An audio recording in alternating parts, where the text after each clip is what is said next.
महाराणी साहेब, महत्वाचा अडसर दूर होणार ना? हो. राणू अक्का सासरी जाणार ना? जाणार म्हणजे तयार झाले. आम्ही तर त्यांच्यासोबत पाठवायचे जिन्नसही त्यांच्या संदुकीत भरून ठेवलेत.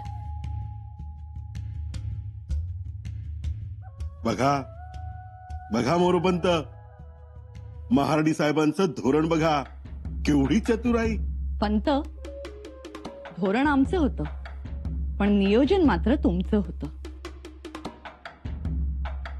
हे असलं आमच्या ध्यानात येत नाही. पण आमच्या येतं. पण काय येतं? बाळराजेंसाठी. आम्ही बाळराजे जिथे बसणार आहेत ती जागा चोखाळतोय, आणि ती जागा चोखाळताना ह्या गोष्टी आम्हाला आपोआप सुचतात. आणि याचे मुख्य कारण म्हणजे आमच्या दोघांच्या निष्ठेचा दरवाजा नेहमी उघडा असतो. याची प्रचिती येतच असेल. हो, प्रचिती आहे. महाराणी साहेब, राणू अक्का एकदा का सासरी गेल्या म्हणजे विषयच संपला हो. शंभूराजे आता रायगडावर येत नाहीत. तुम्ही घरच्यांना आणि आम्ही बाहेरच्यांना कोलदांडे घालतो. मग काय कामच झालं. काय मोरोपंत? तुम्ही बोलत का नाहीत? तुम्ही काय बोलताय तेच मला कळत नाही. हा, काय झालं? मगाशी सदरेवर तर ठीक होतात, मग आता? आमची प्रकृती बरी नाही. काय होतंय काय? अंग थोडं गरम आहे, अंगात कणकणी आहे. महाराणी साहेब, आम्हाला परवानगी द्यावी. तुम्हाला आजाराने गाठलं का ऐन मोक्यावर तुम्ही आजाराला गाठताय? महाराणी साहेब, येतो आम्ही.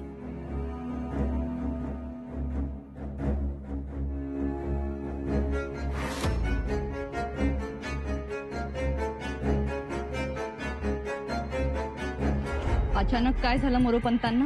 हं? त्यांना असं अधनं-मधनं फेफरं येतं. कस तर खाणार नाहीत ना? कच? आणि आम्ही असताना नाही, त्यांना कच खाऊ देणार नाही. आमची नजर धोका खाणार नाही. आज त्यांचा अबोला हा गळात अडकलेल्या माशासारखा होता. हो, खरं आहे. पण त्यांना बोलताही आलं नाही आणि सांगताही आलं नाही. आपण निश्चिंत राहा महाराणी साहेब. ते बोलतीलही आणि सांगतीलही. आम्ही आलोच.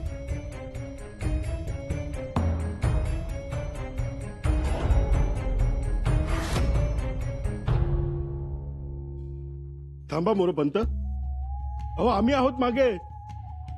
थांबा. काय झालं? सुर्नीस अति सर्वत्र वर्जते. आता थांबूयात आपण, कारण आपण युवराजांना जसे समजत होतो तसे युवराज नाहीत. थांबा. बरोबर, हे तुम्ही बोलताय? हो, कारण वेळोवेळी त्यांनी आपलं निर्दोषित्व सिद्ध केलंय. त्यात ते वाकबगार आहेतच. ते कुठेही अडकत नाहीत, सही सलामत बाहेर पडतात. कसली पुण्याई त्यांच्या मागे उभी राहते काही कळत नाही. पण तुम्ही गडबडून जाऊ नका. ते दोषी आहेत, त्यांच्याने आपलं जमणार नाही. जमायला पाहिजे. एवढ्या पराक्रमी युवराजांशी जमून खेळायला पाहिजे. वा मोरोबा, हा, झपाटलं का काय तुम्हाला? एवढा पुळका आला तुम्हाला? येऊ देऊ नका. त्यांच्या विरोधात कालपर्यंत तुम्ही आमच्या खांद्याला खांदा लावून उभे होतात. तीच चूक होती आमची. क्षुल्लक गोष्टीवरून आम्ही स्वतःला अपमानित समजलो आणि तुमच्या कच्छपी लागलो. पण आता नाही. आतापर्यंत जे झालं ते गंगेला मिळालं. गंगा खूप लांब आहे. रायगडाच्या पायथ्याशी वाहते ती काळ गंगा. पंत, या सगळ्या गोष्टी थांबवू आपण. महाराजांच्या विचारानं काम करू, नव्या जोमानं काम करू. मोरोबा, अवघड होईल आपलं. असा काढता पाय घेऊ नका आणि अशा अर्ध्यातून साथ सोडू नका. आम्ही साथ सोडत नाही आहोत, उलट साथ देण्याची भाषा करतोय.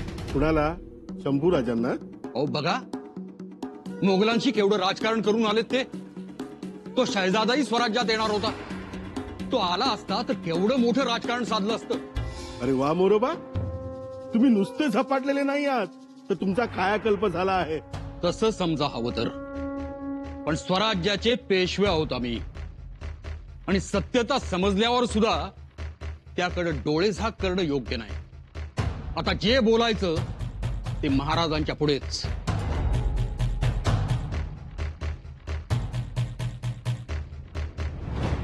बघतोच कसे बोलताय महाराजांपुढे ते. आबासाहेब, एक विनंती आहे तुम्हाला. विनंती कशाला सोनबाई? बोला. आपण तातडीने पन्हाळगडी जावं आणि युवराजांना भेटावं. आमच्याही मनात तेच आहे. मग आपण केव्हा जाणार? आबासाहेब, तुमची आणि युवराजांची खूप दिवस झाले भेट नाही. खूप दिवस म्हणजे 2-2.5 वर्षे झाले भेट नाही हो.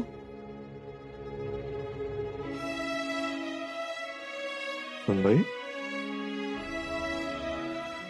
इतके दिवस झाले नाही? आणि भेट नसल्यामुळे, विचारांची देवाणघेवाण नसल्यामुळे हे असे प्रसंग उभे राहतात.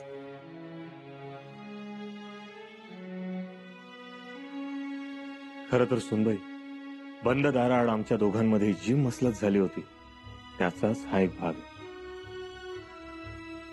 पण यापुढे आम्ही अधिक काळजी घेऊ. आणि सुनबाई, आम्हालाही अगदी निवांतपणे मन भरून बोलायचं आहे आमच्या लेकराशी. मग केव्हा जाणार आबासाहेब? लवकरच. आम्हाला गड उतार होण्याचा दिवस सांगावा. सुनबाई, आम्ही आग्रही आहोत, त्याचं कारण आहे आबासाहेब. तुमच्या सहवासाची युवराजांना खूप गरज आहे. नाहीतर युवराज मोडून जातील. उत्तर दिग्विजय मनासारखा करता आला नाही, त्याचं शल्य तर असेलच. शिवाय त्यांच्याकडे रोखलेल्या बोटांनी ते आणखीन जखमी झाले असतील.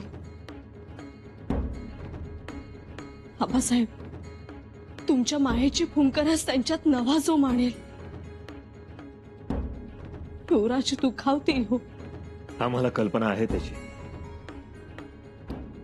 आमच्याकडून शौर्याचा वारसा घेताना पोरानं सईबाई साहेबांचं हायवे पण काही सोडलं नाही. तीच भीती वाटते आम्हाला. तुमची भीती रास्त आहे, पण यापुढे आमच्याकडून उशीर होणार नाही. सोनबाई, इथल्या राज्य कारभाराच्या जबाबदाऱ्यांचा निपटारा करतो. कारण पन्हाळगडी गेल्यानंतर पुन्हा येणं कधी होईल याची कल्पना नाही. काही आराखडे आखून देतो, काही योजना देतो आणि तातडीनं निघतो. बरं, सदरेवर कारभारी खोळंबले असतील. आम्ही जाऊन येतो. जी आबासाहेब.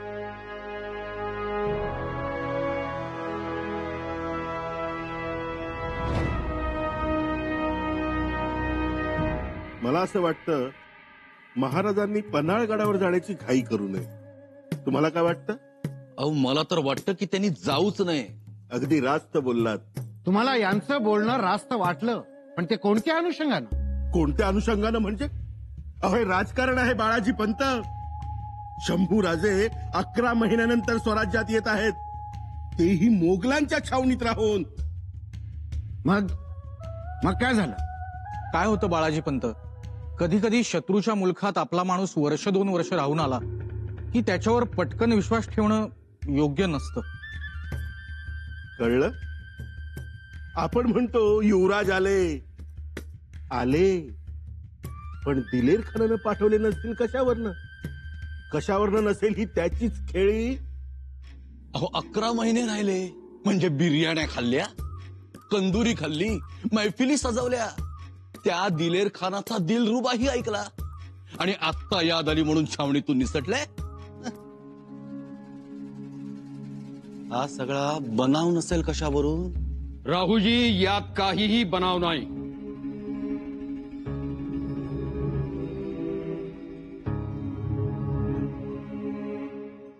मोठ्या संघर्षातून युवराज सुटलेत. सुटलेत पण म्हणून आपण का अडकायचे?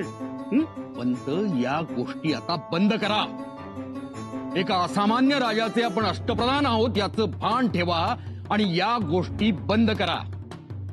महाराजांना जर जावं वाटत असेल तर त्यांनी जरूर जावं आणि युवराजांना रायगडावर घेऊन यावं. पंत, हो काय होतंय काय तुम्हाला? हा अवसान घातकीपणा झाला. आपण आता वैयक्तिक महत्वाकांक्षेतून बाहेर पडूया. एका दिवसात संत बनायला निघालात. गप्प बसा. निदान महाराजांसमोर तरी तोंड उघडू नका. मी असं का बोलतोय या मागची वस्तुस्थिती समजून घ्या. पंत,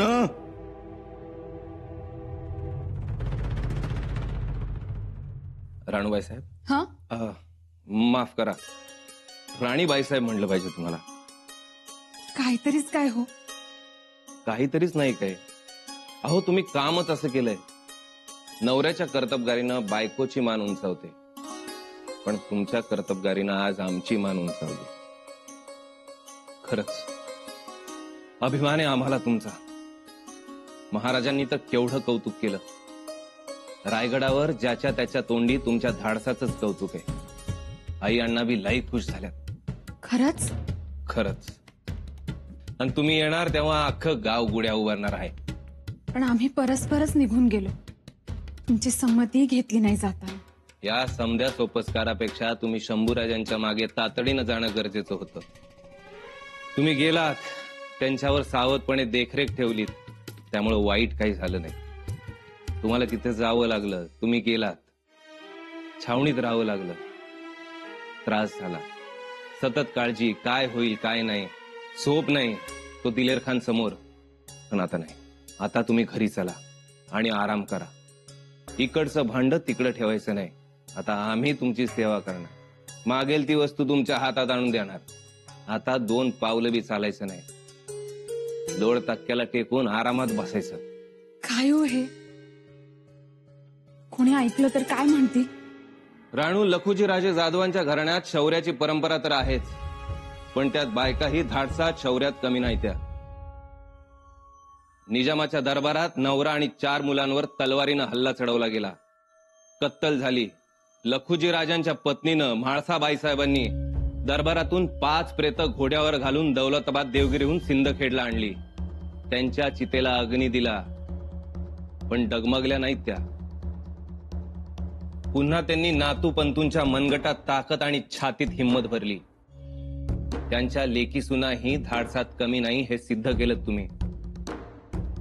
शाबास. बस, तुमची शाबासकीची थाप मिळाली. आमच्या सगळ्या त्रासाचं कष्टाचं सोनं झालं. आता काळजी फक्त एकच आहे. अनाजी पंतांच्या डोक्यात काहीतरी शिस्त आहे. आम्ही गडावर राहू नये आणि तुम्हाला घेऊन लवकर गावी निघून जावं अशी त्यांची घाई आहे. त्यामागचा हेतू अजून समजला नाही. त्यामागचा हेतू एकच, दादासाहेबांना विरोध.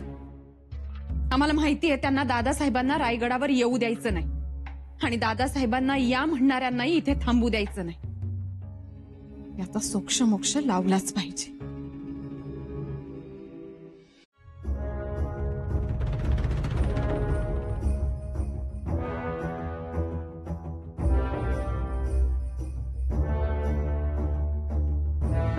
बसा.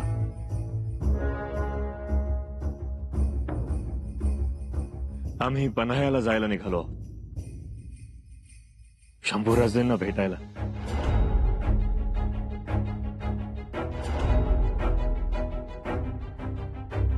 आम्हाला माघारी येण्यासाठी कदाचित उशीर होईल. हीच बाब आम्हाला अष्टप्रधान मंडळाच्या कानावर घालायची होती. आणि दुसरी गोष्ट म्हणजे माफी असावी महाराज. परंतु आपले जाणे जरुरीचे आहे. होय. नाही म्हणजे जायचंच असेल तर काही दिवस थांबून जावे.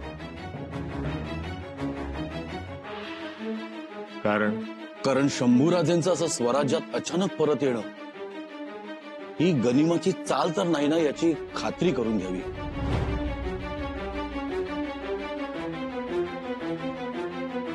राहुजी, गनिमाची चाल? शंभूराजे इथे येण्यात काय?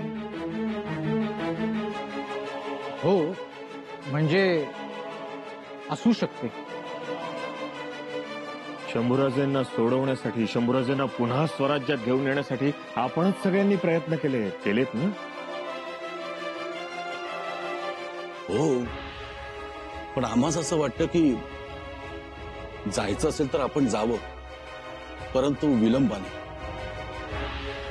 महाराज, शंभूराजांच्या येण्या जाण्यावर प्रश्न उपस्थित करणं योग्य नाही. शंभूराजे आता स्वराज्यात आलेलेच आहेत. महाराजांनी जावं, उलट तातडीनं भेट घ्यावी. मीही त्याच मताचा आहे. हो, पण महाराज, जाण्यापूर्वी महत्वाच्या गोष्टींचा निपटारा करावा. म्हणजे पन्हाळगडावरून येताना विलंब झाला तरीही स्वराज्याची कोणतीही कामे अडणार नाहीत. त्यासाठीच आम्ही तुम्हाला इथे बोलावलंय. सदरेवर खोळंबणारी कामं काय आहेत ती सांगा. त्याचा निपटारा करूया. बघू. महाराज, काही मोहिमांच्या हिशोबाचा ताळमेळ लागत नाही. कोणाच्या मोहिमा? बहुतांश मोहिमा पेशवे साहेबांच्या आहेत.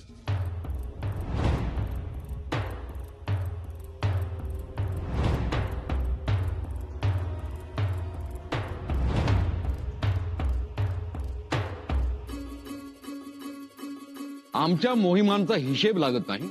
हो, ठीक. आणखीन काही?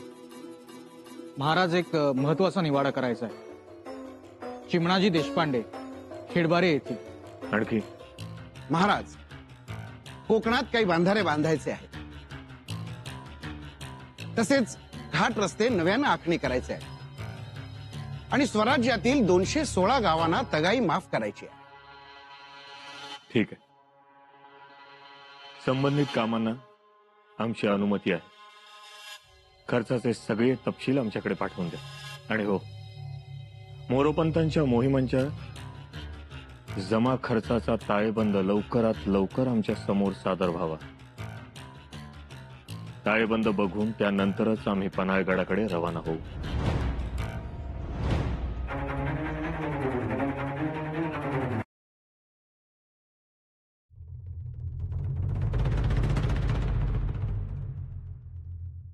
पंत, आता हे खुसपट काढलं?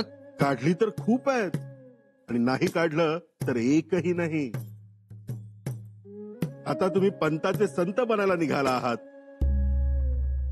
पण हा संत गळ्यात माळा आणि पोटात किती काळा हे दाखवून द्यायचं आहे. अहो, पण कशासाठी? मती फिरली तुमची. तुम्ही सरळ धडधडीत बोललात.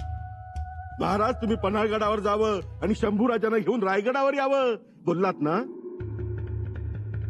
अजूनही शब्द माघारी घ्या. मुळात तुम्ही रायगडावरून पन्हाळगडावर उडी हाणूच नका. लचकाल.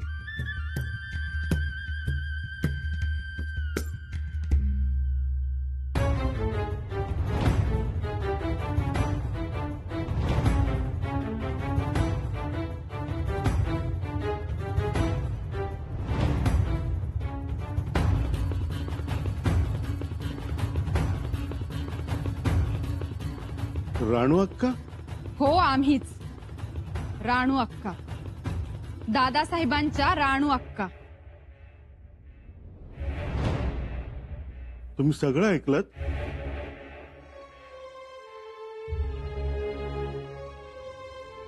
शब्दान शब्द ऐकलाय आम्ही.